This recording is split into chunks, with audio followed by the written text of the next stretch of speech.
besok hari Jumat, cepat datang. Ini saya tengok anak-anak muda di luar masjid sampai merokok. Kalian kenapa tak masuk? Masih khutbah Ustaz. La ilaha illallah. Tujuan sholat Jumat itu kan mendengar khutbah. Tujuan sholat Jumat itu mendengar khutbah, bukan cuma 2 rakaat itu. Cepat datang masuk ke dalam. Alhamdulillah Pak Ustaz, saya selama khutbah tadi saya masuk di dalam, tak ada saya ngomong sepatah pun. Kenapa? Itu tidur. Begitu khotib, innallaha ya'muru bil adli wal ihsan. Cepat kali katanya. Ini anak muda tak betul. Besok cepat datang, jam 12 sudah datang, buka Quran, baca surat Al-Kahfi. Man qara'a surat Al-Kahfi yaumal Jumu'ah, siapa yang baca surat Al-Kahfi hari Jumat, petang Jumat, Allahu min nur, Allah berikan dia cahaya, pencerahan, the likeness ma bainal jumu'ataini, sampai Jumat yang akan datang. Kenapa kita bisa menengok ada orang, ada bapak, ada ibu, ada tiang, bisa kita bedakan mana muda mana tua? Karena ada cahaya. Cahaya itulah yang diberikan Allah. Baca surat Al-Kahfi malam Jumat. Apakah sholat kita sah apabila menjadi makmum dari imam yang kita sendiri ragu-ragu dengan imam tersebut? Pada saat sholat Jumat kita ketahui imam tersebut tertidur dan kemudian dia menjadi imam. Bagaimana menurut Pak Ustadz? Kalau tertidurnya duduk, tak bergeser, tak bersandar, tak bertumpu, maaf cakap, pantatnya menempel ke lantai, maka wuduknya tak batal walaupun air liurnya keluar. Tapi kalau dia sudah bersandar ke sini, bersandar, maka batal wuduknya. Kalau nampak dia batal wuduknya, kita kasih tahu, Pak, Bapak batal wuduk, tak sah sholat, pergi. Nah, adapun dia tak mendengar khutbah Jumat, fala Jum'atalah, tiada Jumat baginya. Tiada Jumat di situ maksudnya tak sempurna. Oleh sebab itu maka tengok duduknya bagaimana. Alhamdulillah Pak Ustaz duduknya dari tadi tak bergeser, sah sholat Jumatnya. Saya mau tanya, apakah merokok itu haram? Sudah terjawab. Ustaz merokok? Enggak, tak merokok. Pernah merokok? Dulu pernah. Kan lahir tak langsung tua. Pernah dia. Kata kawan di pesantren, Mat, ayo kita cabut yuk. Cabutlah kami. Pas cabut, inilah kawan yang tak baik ini. Masa kita enggak merokok, enggak jantan. Merokok lah kami, 5 orang. Jantan betul terasa. Begitu pas kami sedang merokok, lewat mobil kiai. Injak. Alhamdulillah tak nampaknya. Tiba-tiba mundur mobilnya. Mundur, datang dia tanya, merokok ya? Merokok ya? Kami diam semua. Kawan yang satu ni penakut. Merokok ya? Enggak Bang. Pas bilang enggak tu asapnya keluar. Enggak Bang. Luar asapnya. Baliklah kami ke asrama. Saya tak tamat pesantren, saya cuma setahun aja lari dari pesantren. Lalu ada mudabbir saya di sini, tak boleh sebut namanya. Lalu kemudian ketika itu habis sholat maghrib dipanggil nama-nama yang tadi melanggar. Saya sholat hajat 2 rakaat bernazar, ya Allah, kalau nanti kiai itu lupa namaku, aku bacakan Yasin 3 kali. Baik, tertidur membatalkan wudhu atau tidak? Kita lihat sekarang tidurnya seperti apa. Ada 2 sifat tidur. Ada 2 sifat tidur digambarkan oleh hadis. Satu hadis umum berbunyi, al-ainani wika usahi faman nama falyatawadda. Al-ainani, 2 mata itu sumber kelalaian, wika usahi, sumber kelalaian. Sahi itu dari kata sahun, alladzina hum an salatihim sahun. Ada orang-orang yang sholatnya itu lalai mengingat Allah. Jadi saat sholat pikirannya kemana-mana. Al-ainani wika usahi, 2 mata itu yarhamukallah sumber kelalaian. Faman nama, siapa yang tertidur, nama falyatawadda, maka berwudulah dia.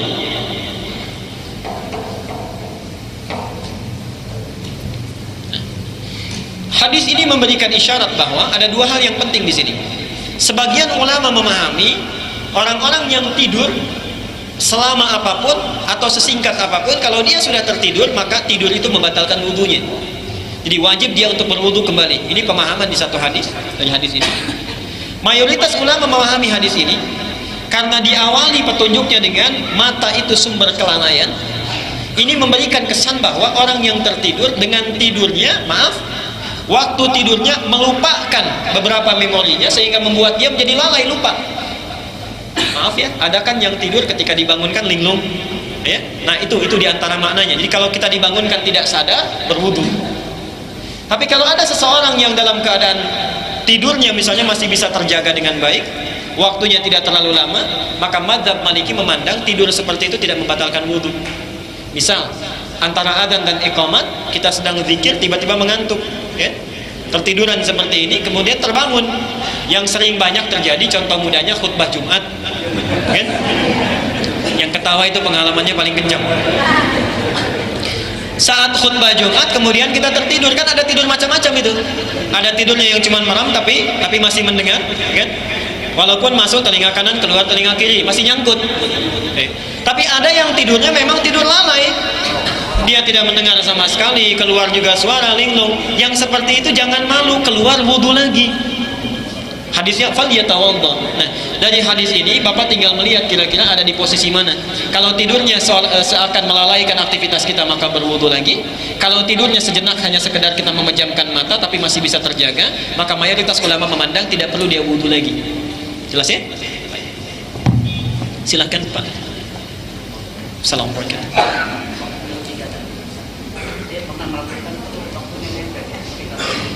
Ya. Baik. Jazakallah khair. Ada pertanyaan, ketika bangun terlambat misalnya jam 4 mana yang dilakukan? Ataukah istighfar atau mengejar tahajud, ya? Bapak Ibu sekalian, kalau kita ukur-ukur misalnya jam 4 mau ke setengah 5 itu sudah mendekati waktu sahar. Sebetulnya pilihan terbuka bagi kita. Ingin tahajud silahkan, tidak dilarang. Ingin langsung kita beristighfar juga silahkan. Tapi supaya tidak rugi dua-duanya, kita lihat rumusnya. Yang paling standar kan tahajud itu diajarkan oleh Nabi 11. Ya. Di hadis Abu Dawud nomor hadis 1367, tahajud pertama Nabi itu 13. Ketika ada Ibnu Abbas di sampingnya itu 13. Sebelum menikah dengan Aisyah itu banyak ditunaikan, kadang lebih daripada itu. Karena itu Umar menunaikan sampai 23. Sekarang di Madinah sampai 33, itu kan qiyamul lailnya. Baik. Ketika berumah tangga dengan Aisyah, karena beliau sudah beranjak usianya semakin sepuh, Aisyah juga diberi contoh sesuai dengan kekuatan fisiknya, ditunaikanlah, dicontohkan yang standar, yang 11. Karena itu semua hadis tentang qiyamul lail dari Aisyah selalu diawali, saya melihat Rasulullah di luar Ramadan ataupun di Ramadan tidak pernah sholat qiyamul Ramadan atau qiyamul lail lebih dari 11 rakaat. Karena setelah berumah tangga dengan Nabi. Sebelum berumah tangga itu variatif, apa namanya? Jumlah rakaat Nabi. Nah, di sini ada ajaran kepada kita, kalau kita ingin bisa menunaikan tahajud dengan yang standar, kita cari sampai 11. Oke? Ini yang paling standar. Sekiranya tidak mampu memenuhinya, boleh Pak 2 rakaat juga boleh. 2 rakaat witirnya 1. 4 rakaat misalnya witirnya 3 atau witirnya 1, silahkan, banyak formasinya. Kalau bangun jam 4:4 sudah masuk waktu sahar, maka Bapak boleh sholat 2 rakaat tahajudnya, tutup witirnya 1, jadi dapat tahajudnya, tinggal masuk kepada waktu saharnya. Baik ya? Dan kadang-kadang tergantung bacaannya, makanya tambah bacaan Bapak. Kalau dari dulu sampai sekarang An-Nas lagi itu bisa 11 rakaat 15 menit. Oke? Ayo, saya mau tekankan sebentar ya. Hadis Nabi At-Tirmidzi, catat hadisnya. Nomor hadis 2910. At-Tirmidzi nomor hadis 2910.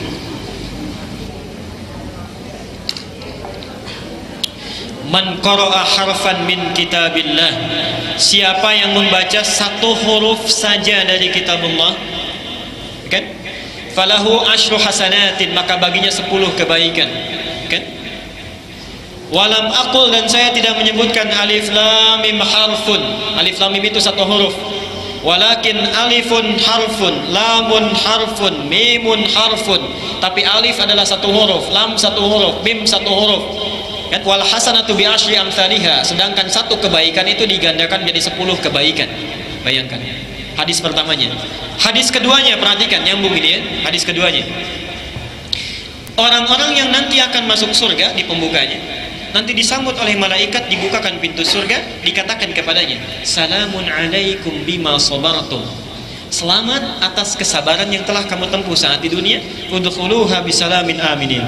Kemudian silahkan masuk surga itu dengan perasaan yang tentram. Hadisnya belum sampai situ, perhatikan.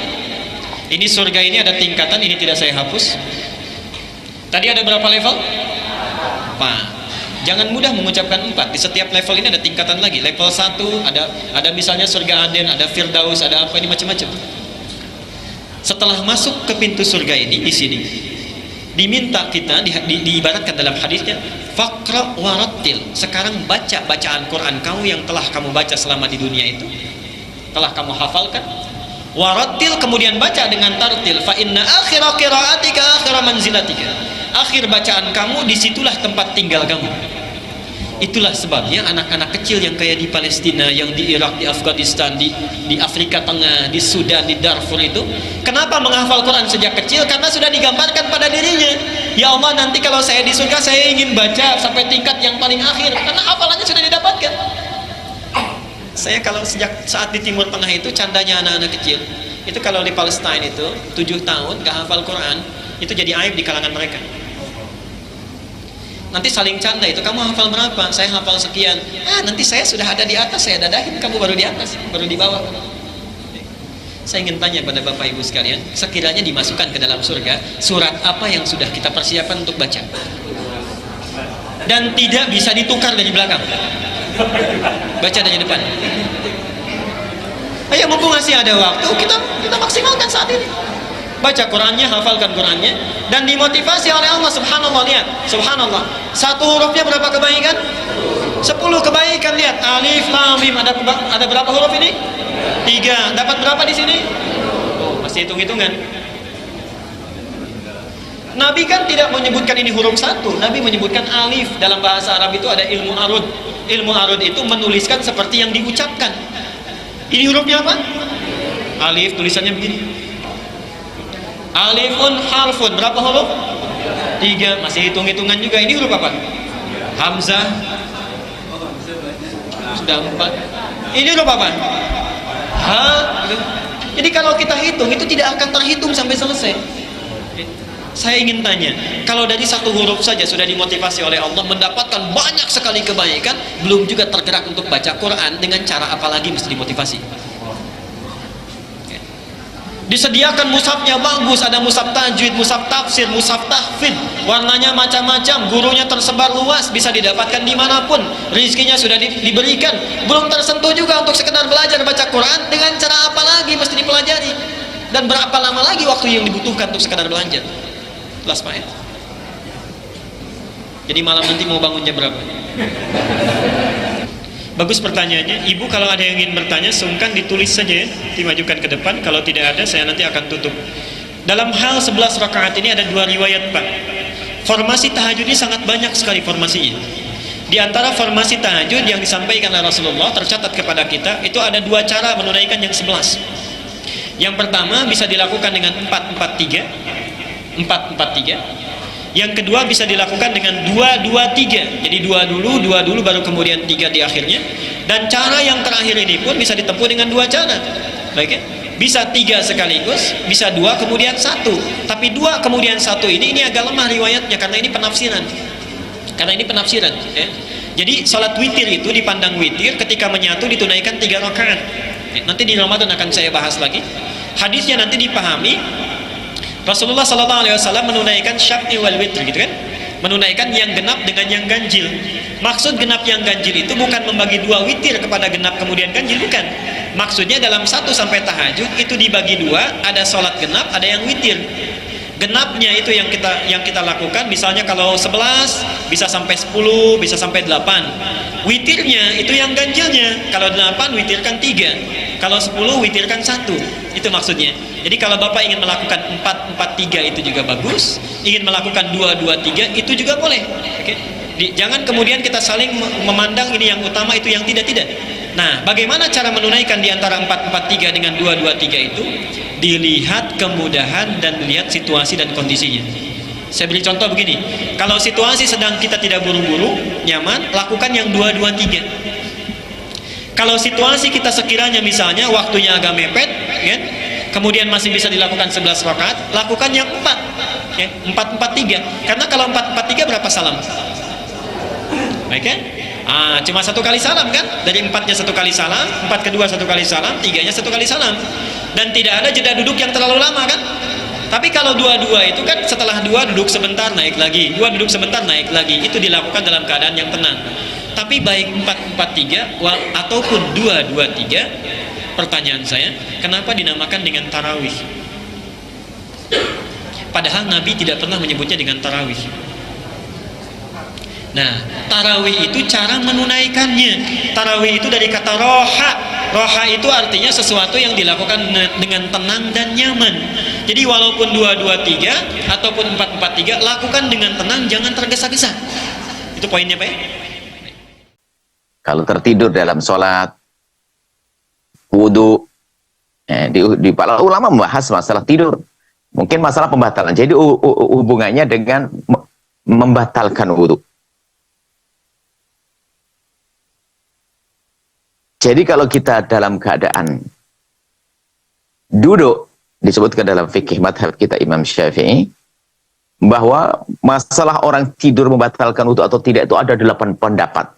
Kita ambil madhab kita Imam Syafi'i, bahwa jika orang tertidur itu, maka tidak batal wudhunya. Sehingga kalau dia melakukan sholat bisa dengan wudhunya, karena dia memang tidak batal wudhu. Tapi dengan catatan dia itu adalah duduknya adalah mumakkin maq'adahu. Dengan catatan duduk seperti ini yang menjadikan dia duduk nyaman, posisi duduk beneran. Biarpun dia bersandar gak apa-apa. Tapi kalau dalam keadaan posisi sujud, posisi baring, maka itu batal wudhunya. Batal wudhunya. Sehingga kalau ada orang misalnya melakukan sholat, ya, kalau dia sempat tidur dalam keadaan dia bukan duduk, maka batal sholat, batal wudhunya, sekaligus ya batal sholatnya. Batal wudhunya, ya batal sholatnya. Jadi Anda duduk begini, ketiduran berjam-jam, ya nggak batal. Asalkan posisi kita duduk. Kemudian kita perlu bertanya ya, kenapa kalau posisi duduk? Pertama adalah ada pada zaman Nabi. Kenapa kalau posisi duduk kalau tidak batalkannya? Jawabannya adalah pertama ini terjadi pada zaman Nabi. Nabi suatu ketika itu sholat isya kemalaman. Dan sahabat Nabi tetap kekeh nunggu baginda Nabi untuk bisa sholat dengan beliau. Sholat.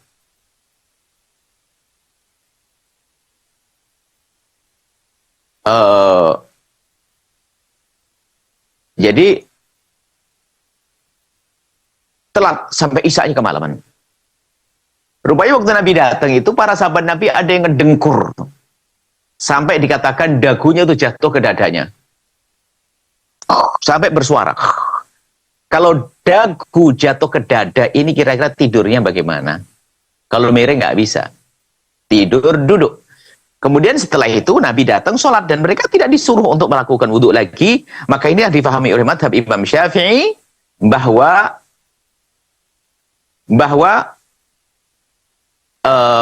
duduk, posisi duduk tidak membatalkan wudhu. Posisi duduk tidak membatalkan wudhu. Syaratnya duduk beneran begini. Ya. Cuman kalau kita amati, kita cermati.